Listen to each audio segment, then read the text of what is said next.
What's good, bro, and welcome back to another self-cut tutorial. In this video, I'm gonna show you how I trimmed the ends of my hair using just a clipper and no shears at all. My hair is pretty short right now, so I don't think shear work would really do much. It would be a bit harder, honestly, too, because of the whole afro shape and all that. So we went in with the clipper, but first we're just gonna pick out all of my hair so that it's at its max length, its most long length possible. I don't want to trim my hair when it was like with all the little curls in it, because then it's gonna come out really uneven. Some areas might be longer than the other, so picking it all out is really important. And yeah, wow, this is a lot of growth. This is 6 months of hair growth, bro. Doing pretty good on that, right? Right. This is how it looks from the side. As you can see, there's a lot of weight in the back, a lot of weird shape in the front, and on the side or in the back you could see just, the overall shape. It just looks like a mushroom, a microphone. What we're gonna do is basically just trim it all down a bit and just give it a bit better shape on the sides and the back, so it blows out a bit more compared to, just this overall afro-y look. Lineup looking crazy. Wow, that is terrible. Wow. Ow. Wow. Trimming your ends removes split and damaged hair before it travels farther up the strand, helping your hair stay healthier, look fuller, and retain length over time. It kind of coincides with the whole idea of growing your hair out, and it may seem like you're losing progress. Regularly removing damaged ends actually prevents breakage, allowing you to keep more healthy length in the long run. The way I like to view trimming your ends, it's like taking one step back to take 3 steps forward. It's one of those things that gets rid of all the dead ends so that your hair basically grows longer, faster, and healthier. So to start off, what I did was I put my clippers with the lever closed so that it's cutting directly, onto the hair. When the lever is a bit opened, it cuts a little bit less, and it might just get, stuck in the hair and tug. So I have the lever closed, and I'm starting in the front and just giving it shape in the front. I remember in the beginning half when I showed, the side profile view, it kind of looked like the front had a little, like, hiccup, a little speed bump in it. So we just getting rid of that, what I viewed to be that speed bump. I know it's not really too visible right now, but it's just basically evening it all out and getting rid of a bit more length in that front. As you can see, it'll just basically give a better overall shape for when I do line myself up and have that front taper. Even though my front taper is not like crazy or OD long, it's just, I like having it a little bit more visible with the whole blowout look that I'm trying to go for. So now that the front is basically, all trimmed to the length that I want it to be at, we're going in on the side now and just giving it that whole blowout look, that blowout shape. So in order to do this, you're gonna want to have a steady hand, and you're gonna want to have the most undoubted trust in yourself in order to do this, because it is pretty scary, bro. One wrong move and you're cutting in a bit too much, and now next thing you know, you have a 3 guard on the clipper and you're going bald type of thing. But there is no need to fear, because this is what Nathan Xavier is here for. He's here to teach you how to do this properly. He's here to show you how to do it properly so that you guys can, emulate the same thing, and you don't have to go to a barber to pay it all off either. And so far, the front and this left side have a good enough shape in order for me to move on to the next section, which is behind the ear and toward the back. So to basically recap all the steps so far, the first thing you want to do is you want to get your clipper, put the lever all the way closed and have no guard on it, and you want to start in the front and just start by creating that first initial shape. The way I did mine was I just went up from my forehead and trimmed everything that was overhanging from that.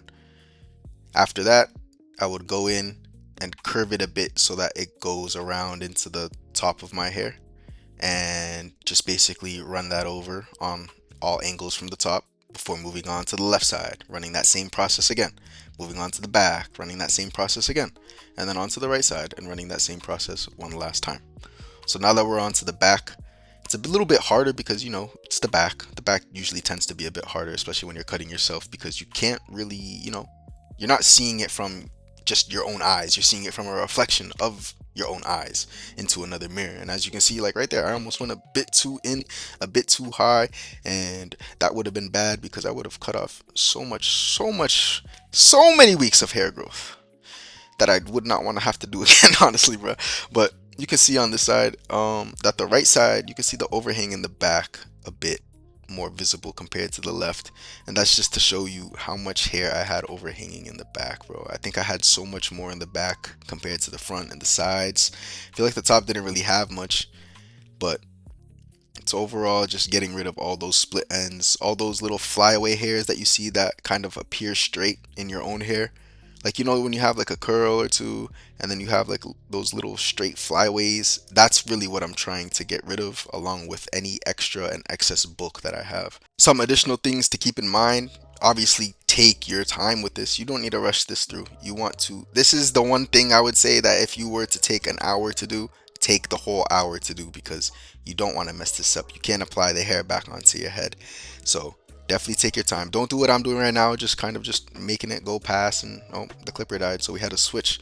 Another key important thing to keep in mind is to remember that you're trying to maintain as much length as possible. You're not really giving yourself a haircut, you're just more so just trimming the ends. You're just giving it overall shape, getting rid of the flyaways, and any other little discrepancies that you may see or you may not like. Damn, I'm using big words in this. I'm so sorry.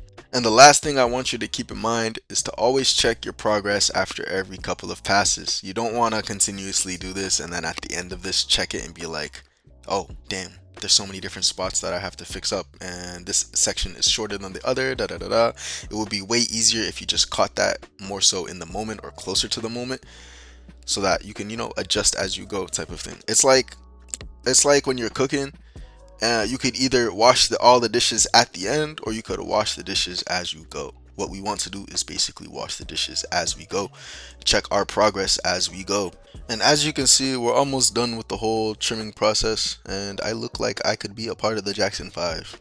Put me in there, call it Jackson 6, bro. Nathan Jackson, I do not sing, I do not do any of that. I just, I just cut their hair. I should rock this afro a bit more, like more often, bro. Start going out like this. Start looking like a microphone. Start looking like a mushroom. Nah, I don't think I ever would, bro. I don't think I have the the capacity to do this, bro. So after you get around the full head, you want to pick everything out one more time. It's kind of like how you're fading. Like, you got to brush down the area a couple of times in order to make sure that everything is straight. So pick that out a couple of times and just going back in and just doing a bit of detail work. Just getting rid of any of the little flyaways that I see in the front, or more so just giving it more of a shape so that, the front taper can be a bit more visible. As you can see, there's a bit of flyaway on the top. Get that out of there. Oh, good. There's a bit more in the back, but this is how the overall afro looks at the end of this. And yeah, like I said, I look like a microphone, bro. I look like a Yeti mic. Yeah, I don't think I could ever rock this, bro. I'm not gonna lie, but it does look appealing. Like, it does look satisfying. You know those like chia pets? Chia. Yeah, I look like one right now. As you can see, the back overall just looks really good. It looks really nice. There's not so much overhang. Everything is just, it looks like it's gradually, going from the taper into the fro.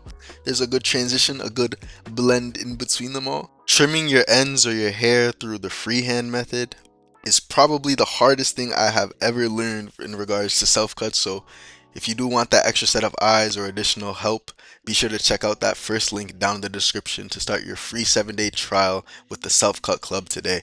You get all of these videos weeks in advance, and you get additional help from me where I review your self cuts. We can hop on a live call and do the self cut. Regardless, we gonna get that self cut done. These are the results after styling my hair.